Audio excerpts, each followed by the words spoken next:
and welcome to Fraud Busting New Frauds podcast.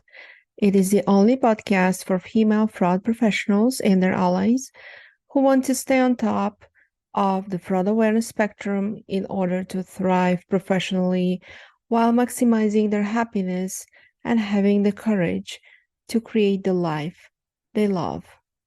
Thank you for listening. Hi, everyone, and welcome to the New Fraus podcast. In today's episode, we have a special guest. This is Rolanda London, and she will be talking to us about super interesting topics related to fraud.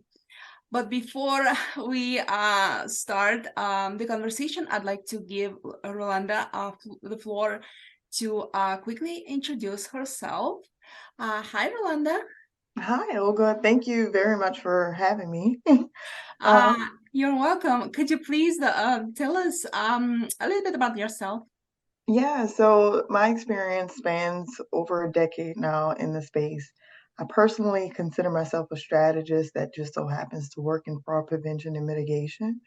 But I do bring with me comprehensive knowledge of fraud and abuse from the issuing side, credit reporting, um, I've worked sometime with the IRS, a large financial institution, a smaller financial institution, very big into data, things like that. Extremely big into data and making sure data is good enough to make decisions from. So um, I do enjoy the work. I'm very passionate about protecting people in some weird way, and this is my way to do that. At least that's how I see it. Oh, wow, that's all sounds very, very impressive. Definitely, Rhonda, and thank you for this introduction. I'd like to ask you a question. How does it feel like to be specifically a woman in the field of fraud prevention? There's this one thing that I've noticed, especially being a woman and on top of that being a parent, um, I tend to try to educate people as much as possible. And I'm not sure if that's more of the parenting side or some kind of maternal nurturing thing, right?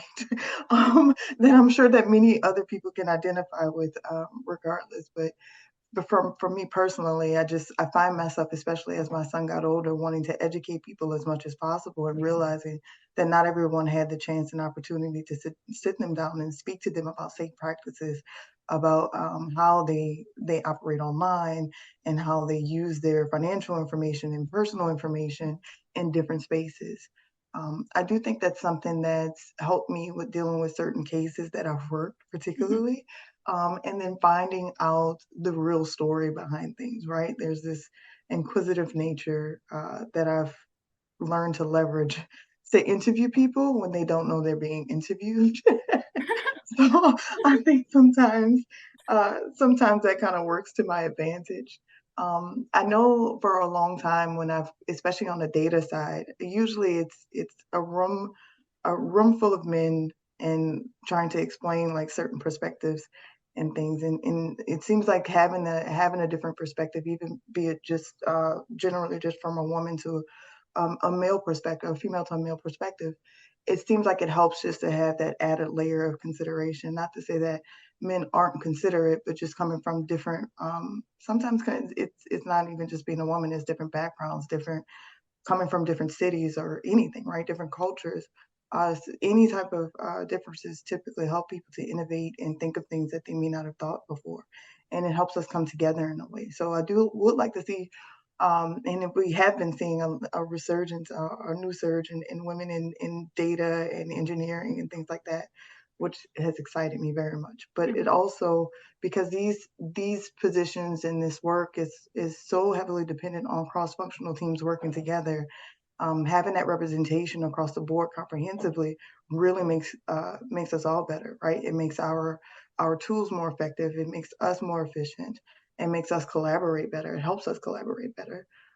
So it's always exciting to go into a space, especially being in it over 10 years, to see the change and the shift that you will go to a financial institution and you see predominantly women as tellers, but to see them in the spaces as investigators and data scientists, it's just exciting to see how things have been shaping over the last decade or so.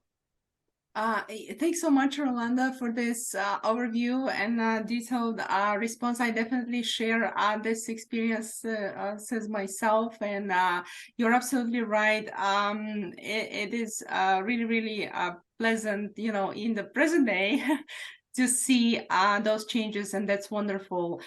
That's the way the industry should be, going forward. But without further ado, I'd like us to dive into an interesting topic about romance scams. Could you speak about any interesting scenarios with this respect? Yes, so I think there are deeper layers to romance scams that on the surface, there are the interesting stories of it, but there are categories that go unnoticed. One of my favorite categories is we broke up, it's fraud. So you have people who claim they've been scammed by some person but they were in like a 2-year relationship with them, right? So it's really this elaborate form of first party misuse, right? That gets confused sometimes from romance scams if the interview is not conducted appropriately and the investigation is not thorough enough, right? So I just want to call that out. Sometimes our customers may not tell us the truth, and while we do have a label for it, there are times where the stories they tell are more effective than the investigations that we conduct. So we want to be careful about those type of things. So beware of the we broke up, it's fraud category. Beyond that, working in a space, particularly in the financial institutions of different various sizes, you see these scams impacting people. Particularly, there was a large group of people. I shouldn't say large. From my perspective, it was large because when you speak to people individually, it seems like the world is on fire because I'm talking to all these people, but it could be like 10, right? And to me, that was 2 weeks of time, right, of interviews and work and all this stuff, right? So I had this cluster of cases one time that came from people. When I tried to find out the connection, they seemed like they were targeted by the same person. They all banked with the same institution. But the commonality was that within the last 6 months, they were all publicly in the paper for being widowed, being a widow or widower. So they had just lost a spouse. So they were actively targeted by the same group. And maybe they were in the paper, they were all in the paper within the 6-month time frame. That was the widest range. But in seeing the way that a fraudster would target someone in their most vulnerable state, right?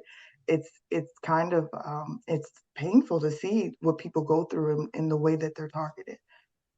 So I know a few of the cases. I've had people flat out tell me, I know that this may not be real, but it's worth the money for me, right? So there's this complicated level of complicit behavior with some people sometimes, and I'm not obviously there's a spectrum of experiences within this, but there were many times where I've had someone tell me that their children were not calling them, and this person calls them every day, so she'd rather give them their money, like her money. So I mean, essentially, call your grandparents. That's all I can say about that. um, and it becomes very interesting when you speak to people and you hear their reasons, even if they're aware, right? So this is one side of it: the people who are complicit and have some level of awareness, but for them, they just deem it's worth the money because it's time well spent for them. They get told they're pretty, they get told that they are kind, and all these things that they never have a chance to hear from other people from their perspective, right? So it makes them feel a certain way, and they pay anything to continue that feeling. So it in some way becomes this vice, this way to experience something that they hadn't experienced in a while, or fill a void, to fill a void for something they lost. Maybe it's recently, maybe it's a long time ago, or maybe it's something they never had. But whether it's Chat GPT talking to them or not, they are responding, and they get the feelings of joy and the dopamine rush of someone being interested in them. And essentially that's what they're paying for sometimes. So the other side of it is the people who are very stubborn and truly believe that wedding is going to happen any day now, right? If only they can stay out of surgery and emergencies stop happening with the family to keep them from traveling to wherever. There's always the fraudster that has this never-ending list of excuses why we can't get married the next week, like I promised. So you run into those cases as well. And particularly with those cases, what I find is that there's a level of kindness that those particular people need that sometimes they don't get when you have these cases. When I train investigators or train other people to deal with these cases, I try to get them not to focus on their story, right? Because these stories get really interesting. Like, why would this doctor fall for this? Like, why would this person? This is a lawyer, an intelligent person, right? Why would they fall for this? It makes no sense. But you don't always know what people's experiences are and what's important to them, right? You don't know what they've lost, what they've gained, what they need. So you can't really get bogged down about the tantalizing details of whatever comes up. They really are in a space where they need help. And from a consumer regulation standpoint, that's really the only focus. Money can only move so many ways, regardless of the story. So our job is to protect our companies from liability for certain things, and also our customers from having a negative experience that was preventable, right, within reason and within law, right? So I think sometimes that if you're distracted by the story, you miss the opportunity to help somebody in a way that they need. And one thing I found is that when I have had the most egregious cases, when it breaks through that someone is consistently kind to them, even though they kind of start to realize they make a mistake, um, it kind of brings them back to reality, right? Oh, now all of a sudden the whole world isn't your enemy, and this one person that you thought loved you or something like that is not just this one person. You actually have help with the people trying to save you your money, right? But they don't see it like that. They see it as an attack initially, right? Because it attacks their integrity, it attacks their mental faculties in some ways. Um, so it's a very visceral response sometimes when you tell someone, hey, this person's not real. And I'm like, well, I based the last year of my life on every conversation with this person. How could you tell me it's not real? So I label it as having a good fraud side manner. Like it's akin to like bedside manner for a doctor, right? You can't just walk in a room and say, hey, you have a terminally ill, you're terminally ill or something like that. I mean, I guess you could, but I don't know how someone will want to hear difficult information, but I know how I personally try to deliver that information. And it's not so much as dancing around it, it's just so much, it's just understanding that these are people with experiences. And for whatever reason, they were led down a path that was very costly for them, and we can help them, but I don't want to shame them for the choices that they made either, right?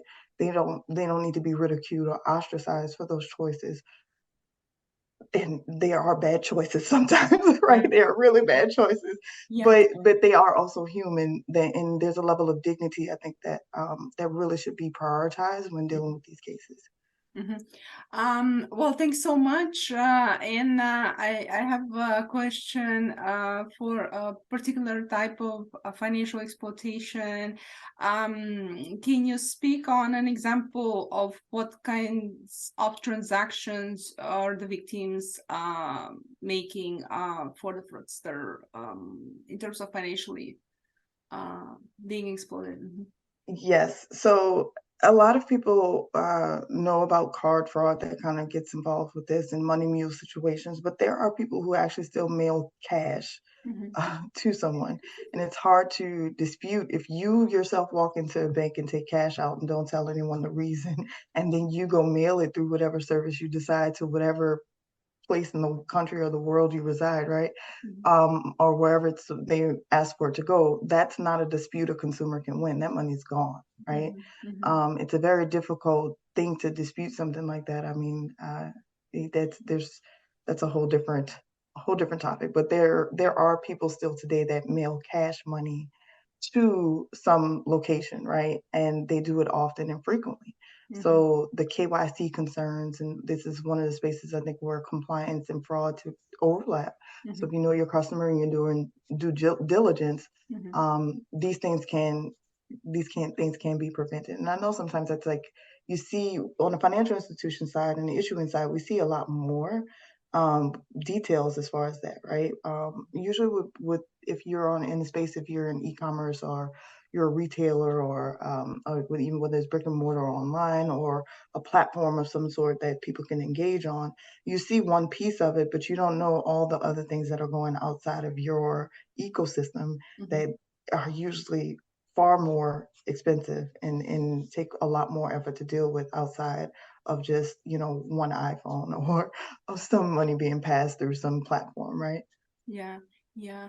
Well, thanks so much for this detailed explanation. I hope that the audiences will enjoy listening and learning a lot of tips and information, which is really, really important.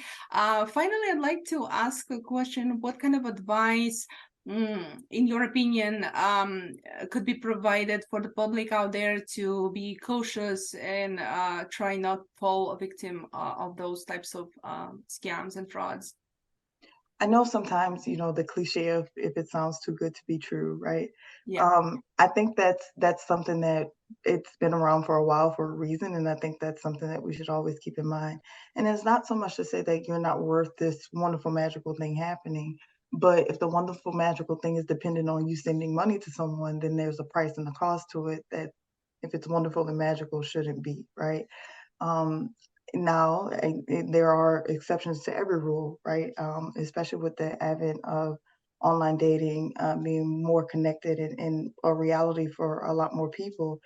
You know, being in the space so long, I've seen that industry grow quite a bit. So it used to be at one point the way people met weren't online, but you hear more and more stories that people do meet and marry from, relationships online. I don't know if I'm dating myself or not, like, or dating myself in the sense of my age, but but to see that evolution change, I'm aware, and I'm not in any way saying that dating online is wrong, but being mindful of who you give your resources to and who you give access to your resources to. It's very important, and in most cases, and I'm saying in most cases to be conservative, but I really would hope that means all cases, right? yeah, Love shouldn't cost you money, right? The yeah, excuses and things like that, if they become never ending but always have a price, there's always an excuse not to see you, but it always has a price. But then there are the people who show up physically to perpetuate a scam, and just to show up and take the money directly, right? So those things happen too. yeah. But protect yourself. Don't give away anything you're not comfortable not receiving back, right? If that's a risk you're willing to take, don't put your house on the line. There are a lot of people who take out second mortgages to do these things, to give money to other people, and those are the kind of things you don't want to see anyone putting themselves at risk for someone that doesn't genuinely actually care about them, and those are the cases I think that I remember the most, because these are essentially the kindest and most loving people, who, in the news or, on the surface in general conversation, they make it, called, unkind names, but these are people attempting to love through something terrible or after experiencing something difficult, right? So they're taken advantage of in the most vulnerable times. So just kind of just taking a step back to protect yourself and protect your resources. Well, thank you so much, Rolanda, for this very important advice. I hope the audiences will take notes and try to be cautious and mindful, like you said. Thank you for being our guest for the episode. I really appreciate your time and all of the advice provided. Thank you. And thank you. And thank you everyone for listening to today's episode. Stay healthy and happy. Bye bye.